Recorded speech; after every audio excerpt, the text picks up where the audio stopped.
Hello and welcome back to my channel Nikita Ish. So आज हम continue करने वाले हैं साइकोलॉजी स्टैंडर्ड 12th HSC का chapter 4th that is cognitive processes.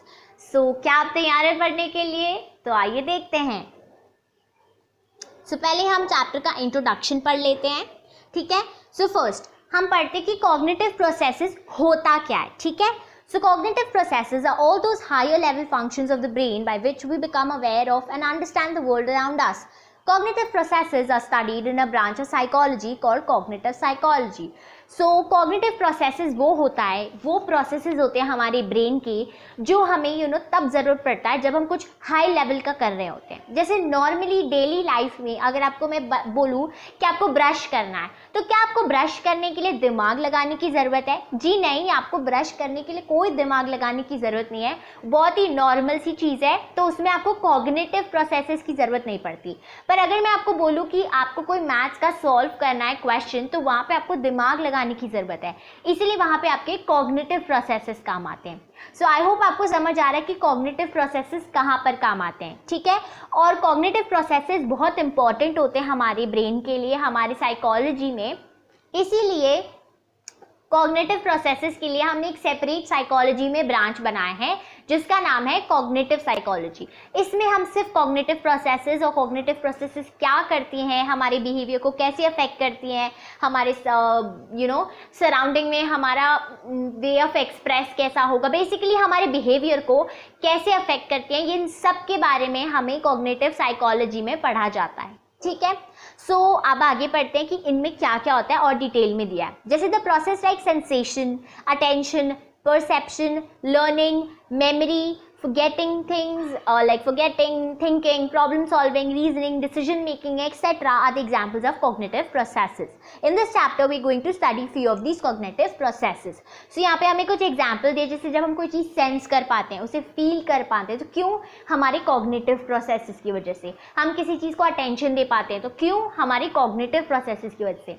जैसे मैंने आपको जो मैथ्स वाला एग्जाम्पल दिया वो हमारा प्रॉब्लम सॉल्विंग में आएगा, ठीक है।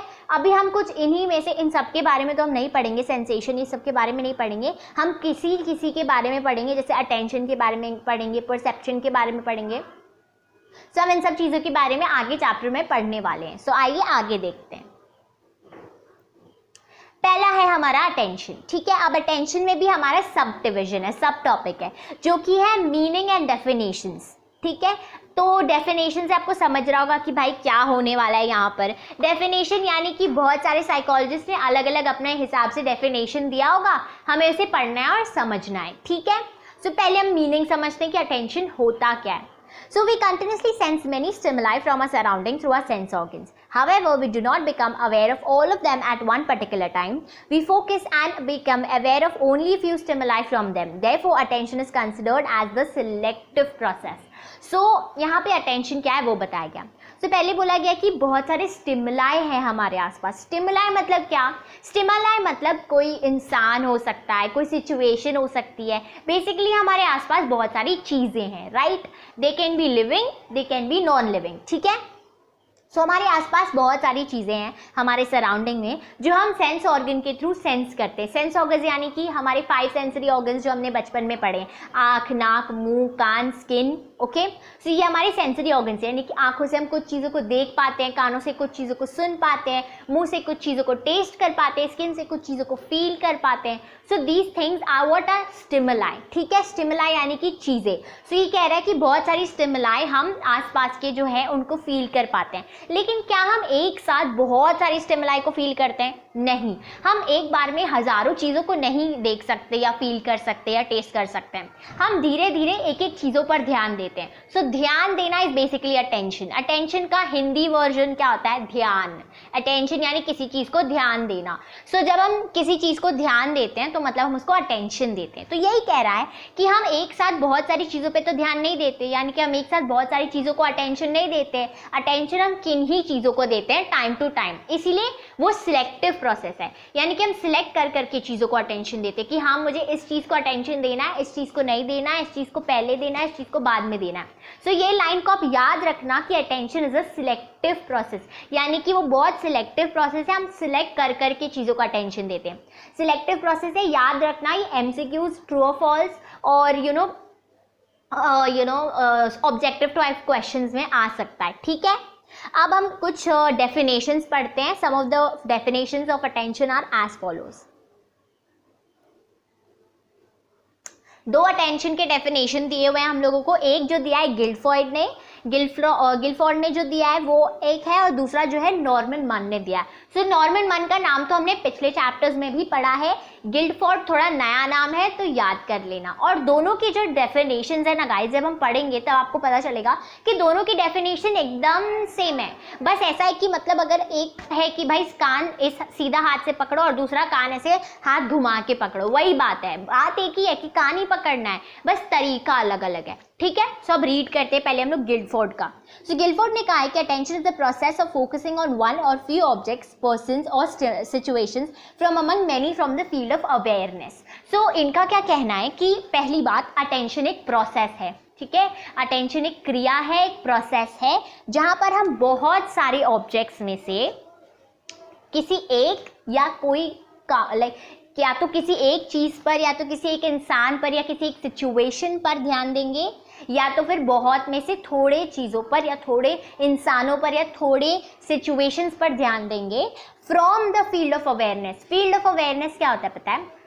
Basically range of awareness. Field of awareness यानी रेंज ऑफ अवेयरनेस। हम इंसान एक लिमिट तक ही चीज़ों को देख, सुन या टेस्ट या कुछ कर सकते हैं, राइट। हम लोग मतलब अब अगर हम लोग 500 किलोमीटर दूर तक की चीज़ों को तो नहीं देख सकते, right, because that is not humanly possible. इसीलिए कहा गया है कि रेंज है हमारा एक, that is what it says कि फील्ड ऑफ अवेयरनेस में से, यानी कि रेंज ऑफ अवेयरनेस में से हम किन ही चीज़ों को देख सकते हैं, and that is known as giving attention. उस प्रोसेस को हम अटेंशन कहते हैं according to Guilford. I hope आपको गिल्फोर्ड का अटेंशन का थ्योरी समझ आया हो। नहीं समझ आया मुझे कमेंट्स में ज़रूर पूछना वापस, I explain it to you all, ठीक है। अब हम लोग नॉर्मन मन का पढ़ते हैं। सो नॉर्मन मन के हिसाब से attention is the mental process. Guys ये नोट डाउन करो कि गिल्फोर्ड ने सिर्फ प्रोसेस बोला है, जबकि नॉर्मन मन ने स्पेसिफाई किया है कि अटेंशन हमारा मेंटल प्रोसेस है, फिजिकल प्रोसेस नहीं है। यानी कि अटेंशन हम फिजिकली नहीं देते हैं, मेंटली देते हैं किसी चीज़ को, ठीक है। फिर of bringing few stimuli into the centre of awareness out of many stimuli present. Same बात की है भाई, बस कान सीधा की जगह घुमा के पकड़ा है। सो यहाँ पे उन्होंने पहली बात उन्होंने बोला था फ्यू ऑब्जेक्ट्स, पर्सन्स, सिचुएशंस। यहाँ पर नॉर्मन मन ने हमें एक डेफिनेशन एक वर्ड में बोल दिया, स्टिमुलाई। मैंने आपको पहले ही बताया था स्टिमुलाई यानी कि चीज़ें, इंसान, सिचुएशंस। सो इन्होंने क्या किया है, इतने सारी चीज़ों की जगह एक ही वर्ड दे दिया हमको, दैट इज स्टिमुलाई, ठीक है। सो इन्होंने कहा कि वो मेंटल प्रोसेस है अटेंशन, जहाँ पर हम बहुत सारे स्टिमुलाई में से कुछ स्टिमुलाई को हमारे अवेयरनेस के बीच में लाते हैं, यानी कि अवेयरनेस देते हैं, यानी अवेयरनेस के बीच में लाते हैं, यानी बेसिकली उस पर फोकस करते हैं। सेंटर ऑफ अटेंशन हमारा वहाँ पर होता है, समझ रहे हो। सो यही कह रहे हैं कि बहुत, उन्होंने बोला फील्ड ऑफ अवेयरनेस, इन्होंने बोला कि फील्ड ऑफ अवेयरनेस नहीं बोला, इन्होंने बोला कि हमारे अवेयरनेस के ध्यान में जो आता है, सेंटर में जो आता है, ठीक है। आई होप आपको नॉर्मल मन का भी डेफिनेशन समझ आया। ये भी नहीं समझ आया या अब तक मैंने जो भी पढ़ाया उसमें से कुछ भी नहीं समझ आया है तो मुझे कमेंट्स में पूछो, ओके। और अगर फिर भी कुछ है कमेंट्स में नहीं पूछ सकते, बहुत बड़ा डाउट है, तो मैंने डिस्क्रिप्शन में एक लिंक डाला है टेलीग्राम ग्रुप का, आप उस पर क्लिक करके उस टेलीग्राम ग्रुप को ज्वाइन कर सकते हो। वहाँ पे आप अपने डाउट्स पोस्ट कर सकते हो और मैं आपको वहाँ पे जल्द से जल्द रिप्लाई दे दूँगी और आपके डाउट्स क्लियर करूँगी, ठीक है। अब आगे बढ़ते हैं। अब हम पढ़ते हैं एस्पेक्ट्स ऑफ अटेंशन। अभी हमने पढ़ा था डेफिनेशन और मीनिंग अटेंशन का, अब हम कुछ एस्पेक्ट्स पढ़ेंगे अटेंशन के, ठीक है। So there are various aspects of attention, some of them are as follows. Total हमारे 4 एस्पेक्ट्स होंगे, ठीक है। मैं आपको पहले बताती हूँ 4 होंगे। पहला है हमारा span of attention. So span of attention क्या होता है वो अभी बहुत ईजिली समझाया है, मैं आपको पढ़ के बताती हूँ। Span of attention can be described as the total number of stimuli that we become clearly aware of in a single glance. Our span of attention is very limited. So basically span of attention क्या होता है? For example मैं आपको एक example दे रही हूँ कि मैं एक जगह पर खड़ी हूँ. For example I am standing in the middle of a farm. मैं एक फार्म यानी खेत के बीचों बीच खड़ी हूँ और मेरे बाजू में, मेरे लेफ्ट में ट्रेन जा रही है, मेरे राइट में एक बच्चा रो रहा है, मेरे एकदम सामने एक पेड़ है और मेरे एकदम पीछे एक घर है फॉर एग्जाम्पल. सो क्या मैं एक साथ, मतलब मैंने आंखें बंद की है, फिर मैंने आँख खोला, तो क्या मेरा ध्यान एक साथ इन सब चीज़ों पे चला जाएगा? आँख खोलते ही ओके, और मेरे पास 4-5 सेकेंड नहीं है, मेरे पास सिर्फ 1 सेकेंड है. आँख खोला और मुझे जो दिखा वो. सो क्या मैं एक साथ सब चीज़ों का अटेंशन दे पाऊँगी, यानी सब चीज़ों को देख पाऊँगी कि भाई यहाँ पे ट्रेन भी जा रही है, यहाँ पे बच्चा भी रो रहा है, यहाँ पे सामने पेड़ भी है, पीछे घर भी है? नहीं, मैं एक बार में इन सब चीज़ों को ध्यान नहीं दे सकती, एक बार में एक सब चीज़ों पर ध्यान नहीं दे सकती, पर मैं 2 चीज़ों पर ध्यान दे सकती हूँ, 4 चीज़ों पे ध्यान दे सकती हूँ. मतलब जितनी चीज़ें हो रही है उन सब पे नहीं. हो सकता है मेरे पैर के एकदम बाजू में नीचे एक चींटी चल रही होगी, चींटी अपना खाना ले जा रही होगी, तो क्या मेरा ध्यान उस पर जाएगा? नहीं जाएगा. ऑब्वियस सी बात है, बिकॉज मेरा अटेंशन इस वक्त बड़ी चीज़ें ले रही है, क्योंकि हम उसके बारे में भी पढ़ेंगे कि कैसे बड़ी चीज़ों पर हमारा अटेंशन ज़्यादा जल्दी जाता है, छोटी चीज़ों पर बाद में जाता है. ठीक है, वो सब हम पढ़ेंगे. तो मेरा बात ये है कि मैं एक बार में सारी जगह पर अटेंशन नहीं दे सकती. सो जो अब मैंने आँख खोला तो मेरे सामने 4 चीज़ें आई. 10 चीज़ों में से मेरा अटेंशन 4 चीज़ों पे गया. सो मेरा स्पैन ऑफ अटेंशन क्या है? 4. ठीक है, अगर आप मेरी जगह पे खड़े हो, आपको एक बार में 6 चीज़ें दिखी, तो आपका स्पैन ऑफ अटेंशन 6 है. यानी कि एक सिंगल ग्लांस में हम कितनी सारी चीज़ें देख सकते हैं. सिंगल ग्लांस यानी एक बार की नज़र में, आँख खोला और जो एक बार में नज़र में आ जाए उसे बोलते हैं सिंगल ग्लांस में. ठीक है, तो मेरे सिंगल ग्लांस में एक नज़र में जितनी सारी चीज़ें आएंगी, that is my span of attention. ठीक है, सो स्पैन ऑफ अटेंशन हर इंसान के लिए अलग होता है. कोई इंसानों के लिए क्यों अलग होता है वो मैं आपको आगे पढ़ाती हूँ. स्पैन ऑफ अटेंशन बहुत सारे फैक्टर्स की वजह से अफेक्ट भी होता है. ठीक है, जैसे यहाँ पे बताया गया कि एक नॉर्मल अडल्ट के लिए span of attention 7 to 8 digits या फिर अल्फ़ाबेट्स होता है. ठीक है, हम एक नॉर्मल इंसान 7 से 8 डिजिट या 7 डिजिट यानी नंबर, 7 से 8 नंबर या फिर 7 से 8 अल्फ़ाबेट्स एक बार में देख के याद रख सकता है. ठीक है, सो इसी वजह से हमारे जो पोस्टल पिन कोड्स होते हैं, यानी कि जैसे 40006, 4008, 401, ऐसा कुछ जो भी रहेगा हमारा पोस्टल कोड, तो वो 6 नंबर के क्यों होते, 10 नंबर के क्यों नहीं होते?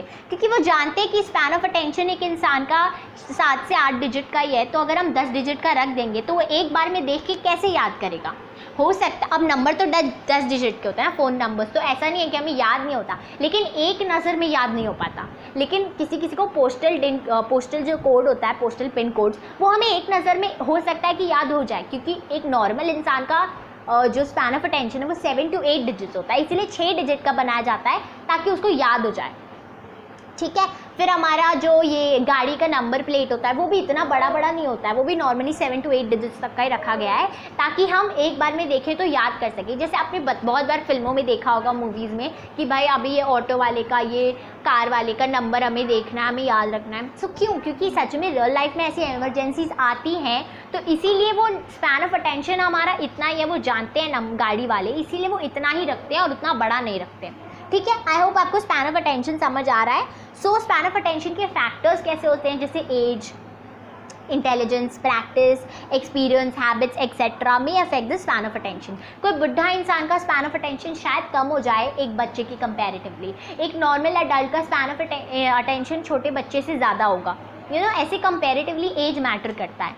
फिर इंटेलिजेंस तो मैटर करता है, ये हमने पिछले चैप्टर में पूरा इंटेलिजेंस के बारे में पढ़ा था, तो हमें पता है कि इंटेलिजेंस कितना ज़्यादा इंपॉर्टेंट है. ठीक है, फिर प्रैक्टिस, जैसे अगर कोई इंसान का काम है रोज़ कोई टेलीफोन का कोई बिजनेस करता होगा या कुछ करता होगा जहाँ पे उसको रोज़ टेलीफोन नंबर्स देखने होंगे, सो उसका स्पैन ऑफ अटेंशन तो हमसे ज़्यादा है, उसका स्पैन ऑफ अटेंशन तो 10 है, क्योंकि वो 10 डिजिट के नंबर एक बार में देख के याद रख पा रहा है. सो प्रैक्टिस कर रहा है ना, वो रोज़ उतने सारे नंबर्स देखता है, तो उसको प्रैक्टिस हो गया एक बार में 10 करने का. फॉर एग्जाम्पल OTP ले लो, OTPs आते हैं, 1 टाइम पासवर्ड्स हमें जो आते हैं, बहुत लोग एक बार में 1 टाइम पासवर्ड देख के याद रख पाते क्योंकि उनका स्पैन ऑफ अटेंशन अच्छा है. बहुत लोग नहीं याद रख पाते क्योंकि उनका स्पैन ऑफ अटेंशन कम है.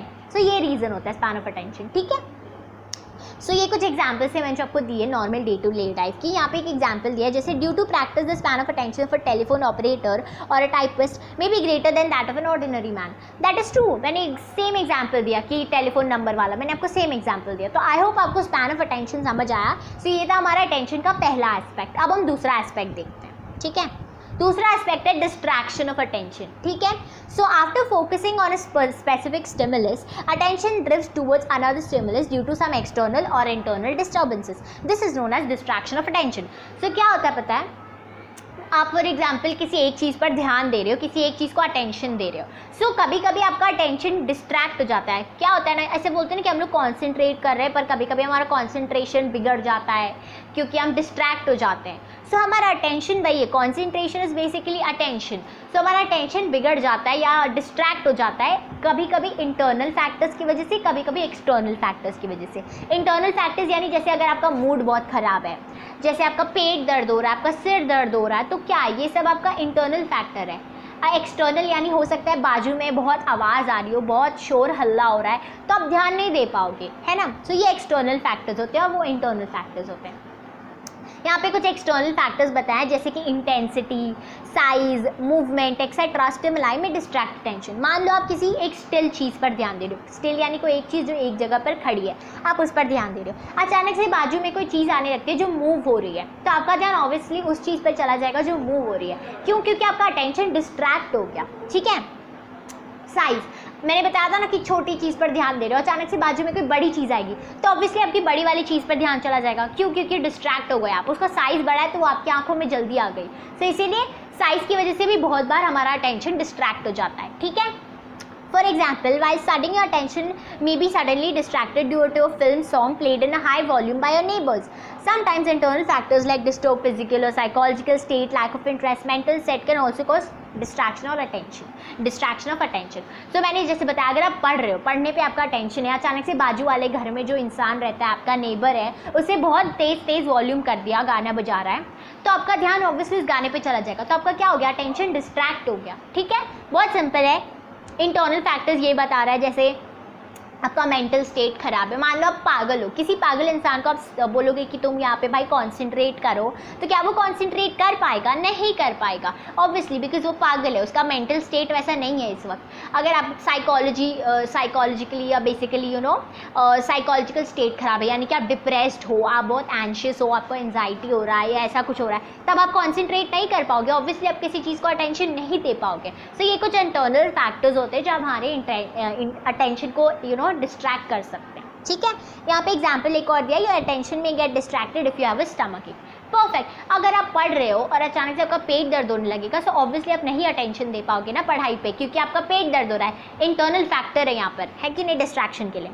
So this was about distraction of attention. अब आते हैं हम third aspect of attention, division of attention, यानी कि हमारा अटेंशन डिवाइड हो जाता है, ठीक है। अब पढ़ते हैं कैसे।